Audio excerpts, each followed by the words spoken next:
Market के महारथी में आपका स्वागत है। यही वही खास सेगमेंट है जहां पर मार्केट के दिग्गज महारथी को हम आपके साथ जोड़ते हैं और उनसे समझने की कोशिश करते हैं कि लंबी अवधि के लिए भारतीय बाजार में निवेश के मायने क्या हैं और किस तरह से आप अपने पोर्टफोलियो को बिल्ड कर सकते हैं। इसी कड़ी में आज हमारे साथ जुड़ रहे हैं स्पार्क कैपिटल प्राइवेट वेल्थ के इक्विटी के डिप्टी मैनेजिंग डायरेक्टर और CIO देवांग मेहता। देवांग जी, बहुत स्वागत है आपका ET नाउ स्वदेश पर। सबसे पहले अपना समय देने के लिए आपका बहुत शुक्रिया। Thank you so much. Always a pleasure to be on ET Now Swadesh. Good morning to all of you and your viewers as well. बिल्कुल Devang, Mansi this side to start with geopolitical concerns ढेर सारे हैं, लेकिन भारतीय बाजार अब mature behave करने के काबिल हो चुका है। हमने कई बार ऐसा देखा है कि चाहे विदेशी बाजार से कितने भी विपरीत सेंटिमेंट्स हो, भारतीय बाजार ने दमखम दिखाया है। इसी तरह की चाल पिछले 2 सेशन से भारतीय बाजार दिखा भी रहा है। आज सुबह की अगर बात करेंगे, जियोपॉलिटिकल कंसर्न्स छटते हुए नजर आए। इजराइल और ईरान के टेंशंस में डोनाल्ड ट्रंप की तरफ से जो सीज फायर की अनाउंसमेंट थी, ऑफ कोर्स इन दोनों देशों की तरफ से क्लैरिटी स्टेटमेंट्स आने बाकी हैं, लेकिन इसका एक पॉजिटिव स्टांस तो विदेशी बाजार में दिखा। इवेंचुअल इंपैक्ट भारतीय बाजार पर भी नजर आया, लेकिन ऑल इन ऑल मार्केट का सेटअप, मार्केट का टेक्सचर आप कैसा देख रहे हैं? मानसी, बिल्कुल आपने जो बात कही बिल्कुल ठीक है, क्योंकि मार्केट्स जो मैच्योरिटी दिखा रहे हैं, आई थिंक ये सरप्राइजिंग नहीं है। अगर आप लास्ट 2-3-4 साल देखे तो कैसे डोमेस्टिक इन्वेस्टर्स के फ्लो से, आप म्यूचुअल फंड का फ्लो देखे या PMS का देखे या डायरेक्ट इक्विटी में जो भी इन्वेस्टमेंट कर रहे हैं, जो भी ETF के थ्रू इन्वेस्ट कर रहे हैं, आई थिंक बहुत ही एक अच्छी क्रांति आई है। क्योंकि एक जमाना था जब लोग इक्विटीज में आने के लिए मतलब काफी चीजें सोचते थे, बट आज लोगों को समझ में आ गया है कि यहाँ पे या तो SIP से आइए या आप डायरेक्ट इन्वेस्टमेंट से आइए। लॉन्ग टर्म के लिए निवेश करने में आई थिंक कभी आपका नुकसान नहीं होगा अगर आप समझ बूझ के इन्वेस्ट करते हैं। तो एक ये जो क्रांति है वो काफी हद तक आगे बढ़ रही है। लोगों ने पहले राइट ऑफ कर दिया था कि जब भी बहुत बड़ी कमजोरी आएगी बाजार में तब ये सब चले जाएंगे, लेकिन ऐसा बिल्कुल नहीं हुआ है। एक आप देखिए तो जो जितने भी इवेंट्स हुए, अब सितंबर अक्टूबर से मार्केट को आप अगर अप्रैल मई तक देखें तो कंटिन्यूअस इवेंट्स से करेक्शन का बहुत लंबा दौर था। अप टू फरवरी मार्च में थोड़ा रिकवरी हुआ। अप्रैल में अगेन जो ट्रम्प टैरिफ का जो मामला आया था उसमें भी बहुत करेक्शन हुआ और बाद में जियोपॉलिटिकल टेंशंस आ गए। तो आई थिंक इस चीज में अगर आप देखें तो मार्केट ने एक तो ना खाली मैच्योरिटी दिखाया है, बट अगर आप डोमेस्टिक फ्लोज देखें तो वो भी काफी हद तक स्ट्रांग रहे हैं। धीरे धीरे जो विदेशी संस्थागत निवेशक है वो भी इंडिया में आने लगे। इसके साथ अगर आप कंप्लीट सेटअप देखने की कोशिश करें तो मैं हमेशा बोलता हूं market is a factor of three things. एक है सेंटिमेंट जो अभी ठीक है, दूसरा है लिक्विडिटी। जो आप देखें तो RBI ने ओवरऑल इकोनॉमी में लिक्विडिटी अच्छा रखा है और मार्केट में भी एक लिक्विडिटी अच्छा आ रहा है।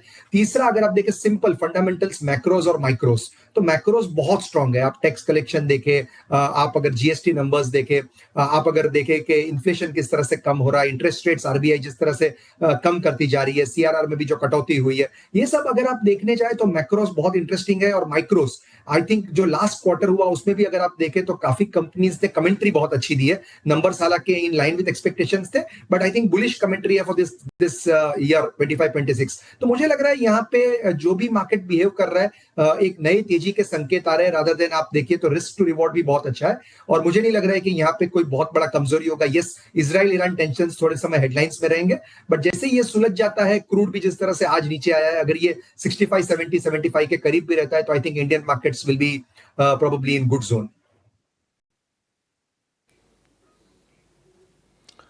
बिल्कुल बिल्कुल दिवांग भाई, सहमत हैं आपसे। बहुत शुक्रिया आपका समय देने के लिए। अभिषेक बोल रहा हूं मैं नोएडा स्टूडियो से।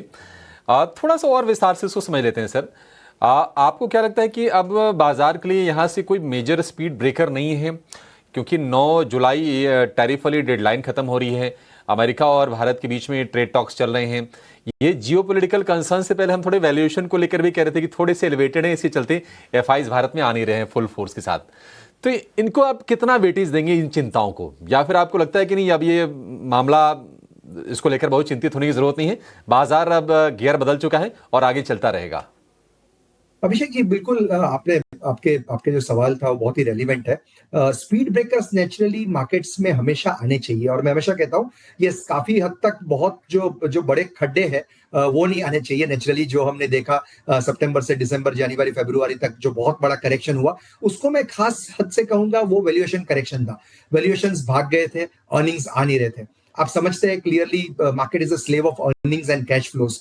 तो अगर अर्निंग्स आ रहे हैं, अगर कैश फ्लोज आ रहे हैं इंडियन कंपनीज में, इंडियन इक्विटीज के अंदर, तो मुझे लग रहा है बहुत ज्यादा स्ट्रेस की जरूरत नहीं है। बट साथ साथ में नेचुरली हम ये नहीं कह सकते कि हमारा मार्केट डीकपल्ड है। हमारा मार्केट रिलेटिवली अच्छा करेगा ग्लोबल मार्केट से, ये मैं कह सकता हूं, बट हम बिल्कुल डीकपल नहीं है। तो अगर यूएस में कोई चिंताएं बढ़ती है तो नेचुरली अगर वो स्नीज करेगा तो हम भी यहाँ पे थोड़ा कफ करेंगे।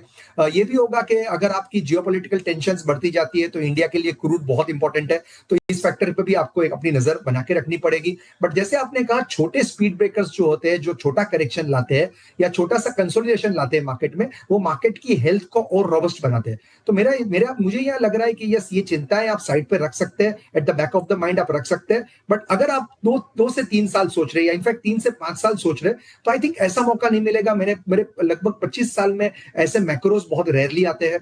ऐसा कैपेक्स, ऐसा मैन्युफैक्चरिंग रेवोल्यूशन, ऐसा इंजीनियरिंग रेवोल्यूशन जो आप देख रहे हो बहुत रेयरली आता है। कंजम्पशन यस थोड़ा वीक था, सुधरने की तैयारी हो रही है, आरबीआई सपोर्टिव है ग्रोथ के लिए, मॉनसून अभी तक अच्छा है, इन्फ्लेशन नीचे है, इंटरेस्ट रेट्स कट हो रहे हैं। मेरे हिसाब से आई थिंक सब पॉजिटिव्स धीरे धीरे धीरे मार्केट को गिर रहे हैं, which is a big positive. But साथ साथ में जैसे मैंने कहा, छोटे स्पीड ब्रेकर्स आएंगे तो मार्केट की हेल्थ के लिए अच्छा होगा। जो भी लेफ्ट आउट फीलिंग है इन्वेस्टर्स में, बहुत लोग इसको एनकैश नहीं कर पाए, उनको भी एक मौका मिलेगा अगर बार बार छोटा मोटा करेक्शन आता है तो। सुनहरा मौका है इस वक्त भारतीय बाजार के लिए, ये कहना है देवांग मेहता का। और देवांग सर, उम्दा तरीके से आपने समझाया कि कौन से कई सारे पॉजिटिव्स हैं जिसके सामने ये छोटे मोटे स्पीड ब्रेकर्स जो हैं मायने नहीं रखते। ये बात तो सही है कि अनसर्टेनिटी अब स्लाइटली लोअर भी है। ये भी हम समझ चुके हैं कि जो विदेशी बाजार में उठापटक है उसका कितना असर होना है, कितना असर या किस तरह से उसे मार्केट डाइजेस्ट करेंगे। बावजूद इसके पिछले कपल ऑफ डेज की अगर बात करें तो किसी दिन गिरावट, किसी दिन तेजी, ये दौर तो जारी रहा है। यानी कि डायरेक्शन जो है वो मिसिंग अब भी। कई बार ऐसा लगता है कि बाजार एक डायरेक्शन देख नहीं पा रहा है। ऐसे में जो लॉन्ग टर्म ट्रेडर इन्वेस्टर्स हैं, पोजिशनल इन्वेस्टर्स हैं, उनके लिए राय क्या होगी? पोर्टफोलियो अगर बनाकर चलना चाहते हैं, कौन से सेक्टर्स, कौन से स्पेसेस हैं आपके रेडार पर?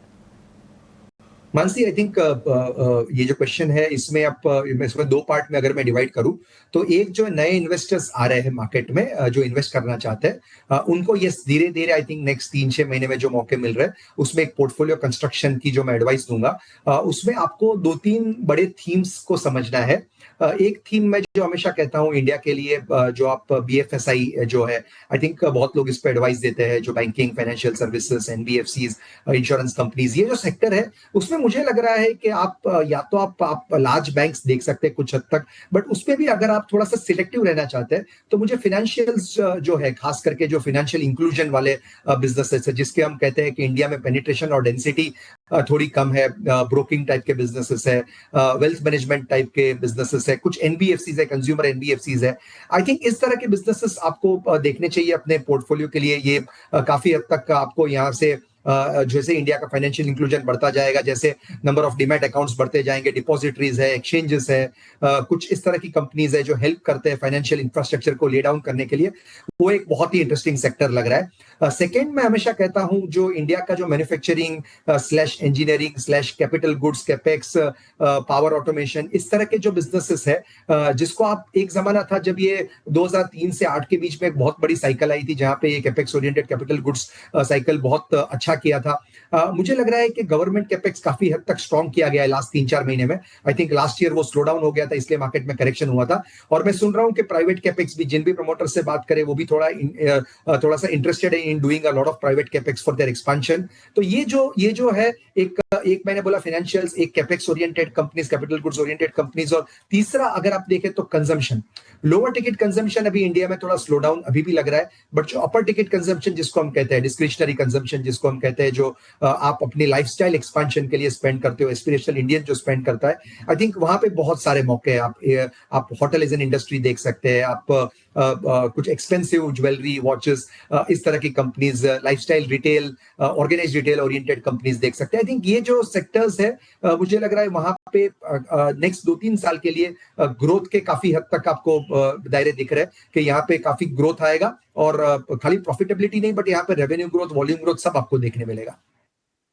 देवांग जी, बहुत शुक्रिया आपका हमारे साथ जुड़ने के लिए, और भारतीय बाजार साथ ही विदेशी बाजार को लेकर आपकी सारी एनालिसिस हमारे साथ शेयर करने के लिए। Thank you so much. Have a nice day to you.